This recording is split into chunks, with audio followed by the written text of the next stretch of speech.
o Memphis ele vai custar mais de 3 milhões de reais por mês ao Corinthians, é isso mesmo. E eu tive que ler muita gente dizendo que o Flamengo deu mole, que eu, como flamenguista, estou com inveja do Corinthians porque o Corinthians conseguiu a contratação desse jogador. Gente, esse jogador estava sendo oferecido ao Flamengo já há muito tempo. E obviamente que se o Flamengo quisesse contratá-lo, eu tenho certeza que ele ia preferir jogar no Flamengo a jogar no Corinthians. Isso não é um demérito à história, à grandeza do Corinthians. Pelo contrário, é apenas um momento. Você, como jogador, você ia preferir jogar onde? Seja bem sincero. No Flamengo, que está disputando sempre por títulos, salário em dia, uma baita estrutura. Ou no Corinthians, que atrasa salário com uma certa frequência, uma crise absurda fora das quatro linhas e nesse momento briga para não cair para a segunda divisão. Dito isso, vamos dar continuidade. O Memphis vai ganhar mais de 3 milhões de reais lá no Corinthians por mês. O Martial, atacante francês, pediu mais de 2 milhões para jogar no Flamengo. O Flamengo, obviamente, não topou nesse primeiro momento e muito menos cogitou em aceitar dar 3 anos de contrato para ele. Hoje, a gente pode ver nas redes sociais o John Textor debochando do Flamengo novamente sobre fair play financeiro. Ele postou uma imagem da loja do Flamengo, o bonézinho lá, e ele brincando sobre isso e citando fair play financeiro. A Leila Pereira deu uma boa entrevista ao jornalista Flávio Prado, lá no canal dele. Eu assisti a entrevista inteira. E durante essa entrevista, a Leila Pereira fala de uma maneira direta, ela não cita o Corinthians, mas ela fala como é que tem clube que deve salário e faz contratação de peso. Se referindo ao Corinthians, que a gente sabe disso, foi uma maneira, digamos, simpática da Leila Pereira ao criticar a postura do Corinthians e de outros clubes também que praticam essa modalidade, digamos assim, porque para mim isso é doping financeiro. E aí, eu quero entrar no ponto seguinte, por quê?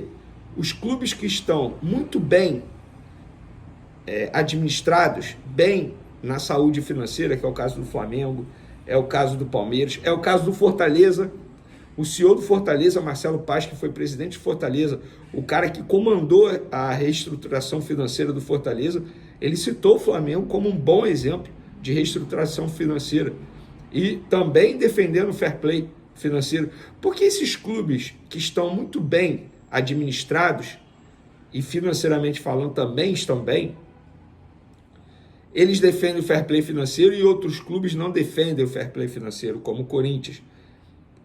Como o John Textor, que hoje é presidente de uma SAF do Botafogo, e ele critica muito o fair play financeiro lá da Europa. Tudo bem, eu acho que lá na Europa tem vários defeitos no fair play deles e vários clubes dão um jeitinho, entre aspas, de furar esse fair play financeiro, por exemplo, fazendo contratação através de metas, basta o jogador entrar 3 vezes em campo, que aí é obrigado a comprar, enfim, por quê? Porque para o John Textor está sendo maravilhoso. O clube que ele administra, no caso o Botafogo, não fatura 1/3 do que ele está investindo. E repito, ele não está errado, ele está dentro da legislação brasileira, ele não está errado. Agora, se tiver o fair play financeiro, ele não vai poder fazer esse tipo de investimento. E sejamos francos, ele vê no Botafogo a possibilidade de ser campeão. Porque os outros clubes que ele administra, no caso o Lyon e o Crystal Palace, não brigam por títulos. A verdade é essa. E o Botafogo, ele vê a possibilidade de ser campeão. Tanto é que ele está investindo pesado. Pesado. Por que o Corinthians não é a favor do fair play financeiro? Porque pode continuar fazendo o que eles estão fazendo, contratando e devendo a Deus e o mundo. O meu ponto é o seguinte, o fair play financeiro tem que ser debatido, independentemente de qual foi o motivo que alavancou esse debate, mas esse debate, esse assunto fair play, acontece há muito tempo. Em 2019, quando o Flamengo investiu pesado, muita gente falava, cadê o fair play financeiro? De uma forma ignorante, por sinal, porque o Flamengo estava gastando dentro daquilo que poderia.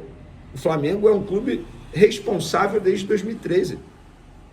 Quando a Leila Pereira chegou, na verdade a Crefisa chegou ao Palmeiras, lá, esqueci o ano, mas enfim, o então presidente do Atlético Mineiro falava em fair play financeiro de uma forma ignorante, porque a Leila Pereira e a Crefisa não estavam fazendo nada de errado. O fair play financeiro ele vai melhorar e muito o produto futebol brasileiro. Tem que ter esse debate. Então, de um lado, os clubes que estão estruturados financeiramente são a favor. Do outro lado, outros clubes que não estão estruturados ou que são SAF não são tão a favor assim. Por que será? Acho que já deu para vocês entenderem, né, o motivo. E é por conta disso que o Flamengo não contrata por contratar. Você que acha que o Flamengo vai contratar por contratar um jogador para suprir a ausência do Pedro, você está errado. O Flamengo não pode fazer isso. Não pode pôr em risco a saúde financeira apenas para dar resposta ao torcedor. O Flamengo é um clube responsável financeiramente falando. Como é que você vai pagar mais de 3 milhões de reais por mês para um jogador? No caso, o Memphis, é o que o Corinthians está fazendo. Como é que o Flamengo vai contratar um jogador e pagar mais de 2 milhões de reais por mês? O Martial, que não joga desde dezembro. Se fosse um contrato até dezembro, curto, beleza. Mas o cara pede 3 anos de contrato. Como? O Flamengo não pode ser irresponsável. Infelizmente, o Pedro se machucou após o fechamento da janela de transferência. Nesse caso, a diretoria está certa. E aí eu quero saber a opinião de vocês.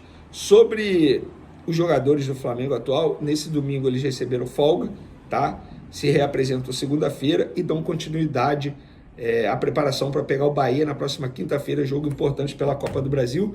O Departamento Médico do Flamengo tenta deixar Gabigol, De La Cruz e Arrascaeta à disposição do técnico Tite, e o técnico Tite não terá mais um jogador para essa preparação, pelo menos nesses próximos dias aí até o jogo. Porque Fabrício Bruno foi convocado para a seleção brasileira para a vaga do Militão.